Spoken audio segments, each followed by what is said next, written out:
Bom, vamos iniciar agora o estudo de bases.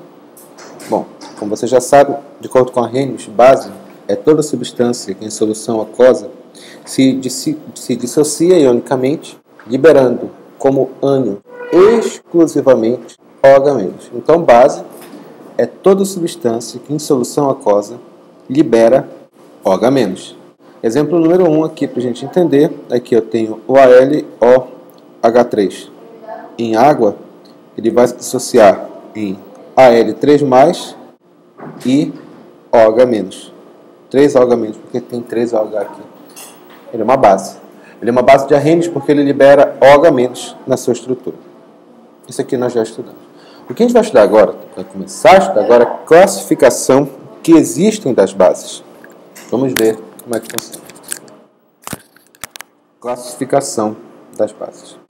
Bom, a classificação das bases ela pode ser feita segundo alguns critérios. Seguinte, primeiro, número 1, a gente vai colocar aqui, é o número de íons H por fórmula, com respeito, portanto, ao número de íons OH- por fórmula.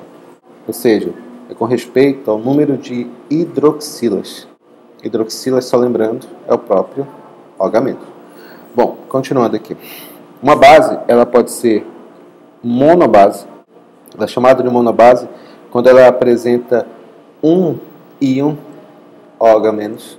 Ela pode ser uma dibase. Ela apresenta 2 íons OH-. Ou ela pode ser... Fala, meu querido. Depois eu vou te cortar da gravação. Fala. Vamos lá, continua. Mas pode ser uma dibase, ou seja, 2 íons OH-.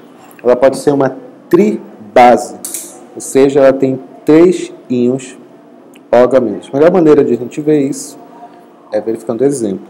Por exemplo, a gente pode colocar como monobase o NaOH, o KOH, NH4OH. Olha, observe, apenas uma hidroxila.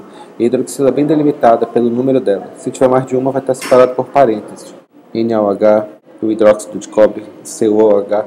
Aqui, de base. Como exemplo, nós podemos colocar o CaOH2, o ZnOH2, o NiOH2, o FeOH2. Tribase, podemos colocar o AlOH3, BiOH3, NiOH3. Observe que é pelo número de hidroxilas que a gente faz a classificação dela. Bom, continuando. Se a primeira parte da classificação das bases foi o que nós chamamos de número de íons hidroxilas por fórmula. O outro fato que nós vamos verificar com respeito a bases é com respeito à volatilidade. Vamos lá. Já, segundo passo, a gente vai estudar agora com respeito à classificação das bases é a volatilidade. Olha, embora a gente possa colocar algumas definições bem diretas sobre com respeito à volatilidade, é mais fácil lembrar com um exemplo prático. Quem é mais volátil? A água, um copo, sei lá, a água que a gente usa todo dia ou um álcool que a gente usa para às vezes fazer uma limpeza dentro de casa. O álcool, a gente pode até colocar como exemplo, quando a gente joga apenas na nossa mão, a gente já sente nossas mãos geladas, ele começa a evaporar muito, muito rápido. Ele evapora na temperatura ambiente sob condições normais, ou seja, ele é volátil, nós dizemos que ele é volátil.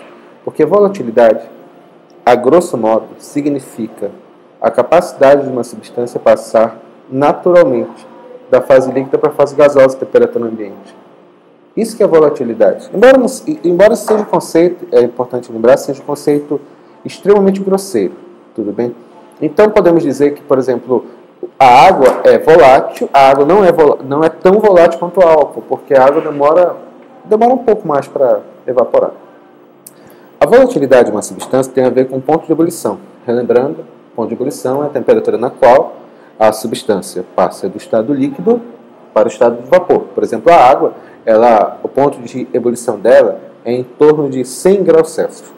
Significa que quando você aquece a água, quando ela chega na temperatura de 100 graus Celsius, ela começa a passar da fase líquida para a fase gasosa. O álcool O álcool, por exemplo, que é o álcool comum que a gente utilizamos dentro de casa, ele tem um ponto de ebulição, não estou exatamente certo disso, mas tem um ponto de ebulição em torno de 75, 70 graus Celsius. Tem mais ou menos esse valor aí. Ou seja, tem um ponto de ebulição menor. E pelo fato de ter um ponto de ebulição menor, ele evapora mais rápido. Então, com respeito às bases, que é o que nós estamos falando, nós também vamos classificar elas de acordo com o ponto de ebulição. E, de acordo com o ponto de ebulição, uma base, ela pode ser fixa ou ela pode ser uma base volátil. Bom, o que é uma base fixa? Uma base fixa são bases que apresentam elevado ponto de ebulição. São bases que apresentam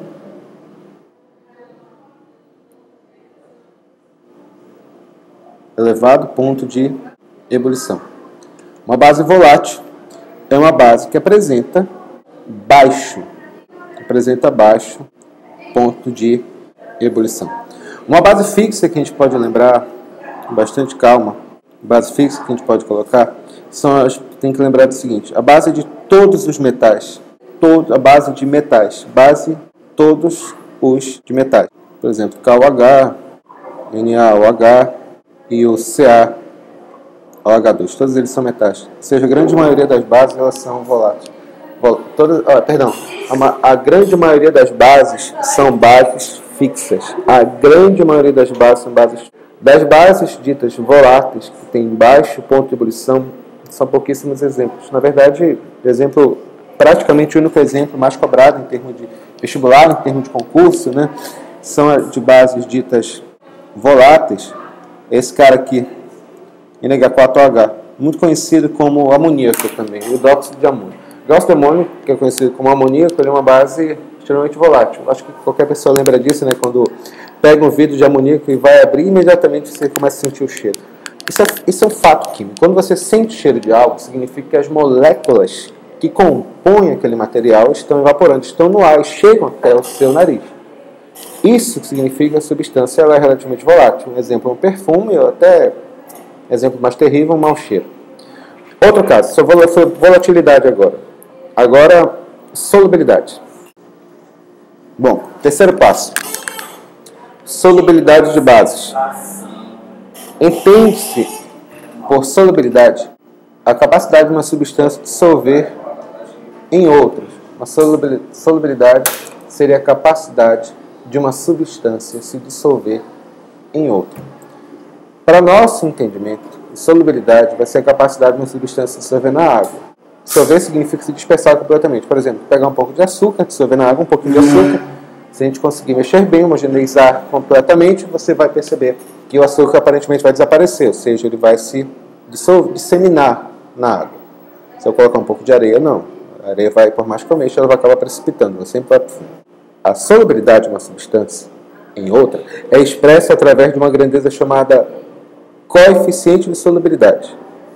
Desse modo, nós podemos dizer que existem dois tipos de base. Existem bases solúveis e bases insolúveis. O que é uma base solúvel? Base solúvel é uma base que apresenta elevado coeficiente de solubilidade. Só escrever isso de outra forma. Uma base solúvel é uma base que apresenta elevado coeficiente de solubilidade. Uma base insolúvel, portanto, é uma base que apresenta baixo coeficiente de solubilidade. Obviamente, solubilidade em água, que nós estamos falando aqui. E isso é importante. Por exemplo, nós podemos colocar como base solúvel, base dita solúvel, bases solúveis. Podemos colocar as bases, por exemplo, de metais alcalinos. Podemos colocar como base solúveis bases de metais alcalinos e também bases de amônio. Pode colocar aqui como exemplo KOH, Li, OH, obviamente hidróxido de amônio, né, NH4OH e outros. bases insolúveis. As demais. Vamos colocar aqui o FeOH3, NiOH3, BiOH3, FeOH2 e outros. Bom, é importante lembrar que essas bases de metais alcalinos é uma exceção maravilhosa. Metais alcalinos e metais de amônio também são bases ditas solúveis. As outras bases são insolúveis. Todas as outras. É importante lembrar que insolúvel, por exemplo, eu tinha falado até o exemplo de um punhado de areia colocado em um copo com água, por mais que você mexa, você não consegue dissolver a areia. Bom, sintese, né? Porque o que a gente observa, quimicamente falando, é que uma pequeníssima quantidade de areia, do que é feita areia, acaba dissolvido na água. Não porque ela seja insolúvel, é porque insolúvel em química não é exatamente algo que existe completamente. Nada é totalmente, lógico que tem exceção, mas de maneira geral as coisas não são exatamente insolúveis, elas são apenas pouco solúveis. Em termos de classificação, nós dizemos que essas bases são insolúveis porque, como eu já estava falando, elas têm baixo coeficiente de solubilidade. Isso é importante. Em casa, acho que todos nós temos o hidróxido de magnésio. O hidróxido de magnésio, como o próprio nome já está dizendo, é o hidróxido MgOH2, que é o hidróxido de magnésio. Qualquer pessoa sabe que para você usá-lo, ele tem que ser sacudido, tem que ser homogeneizado de modo para que seja usado. Porque a gente observa que o hidróxido de magnésio acaba precipitando, ele fica no fundo do recipiente, você tem que balançar. Mas uma pequena porcentagem de hidróxido de magnésio acaba se dissolvendo na água. Bom, continuando. Força do ácido. Que bom, que legal. Aqui, olha, outro caso. Força do ácido. Força da base, perdão. Força de uma base. A força da base segue o mesmo raciocínio da força dos ácidos. Depende do grau de dissociação iônica da base. Mas só que nesse caso existem duas classificações gerais apenas. Existe o que nós chamamos de base forte. Base forte é uma base que ela tem um alfa próximo a 100%. Uma base fraca, ela tem um alfa próximo de zero. Ou seja, é bem bipolar mesmo. É uma coisa bem 8 a 80. Bom, quem são as bases fortes? Isso é importante. Base forte são as bases de metais alcalinos e alcalinos terrosos. Ou seja, família 1A e família 2A da tabela periódica. É importante consultar a tabela. Família, vamos lá. Quem são as bases fortes? As bases fortes são as bases da família 1A, que são as bases chamadas de metais alcalinos, e família 2A, que são os metais alcalinos terrosos. Alcalino-terrosos. Quem são as bases ditas fracas? Quem são as bases fracas? As demais. Então, é relativamente fácil lembrar. Dentro da tabela periódica, na videoaula de tabela periódica, nós fizemos algumas musiquinhas, temos algumas frases que ajudam bastante a lembrar isso daí. Dê uma revisada de novo na parte de propriedade periódica, que é importante. Bom, vamos lá, vamos fazer alguns exercícios disso para ver se a gente entendeu a ideia. Continuando aqui.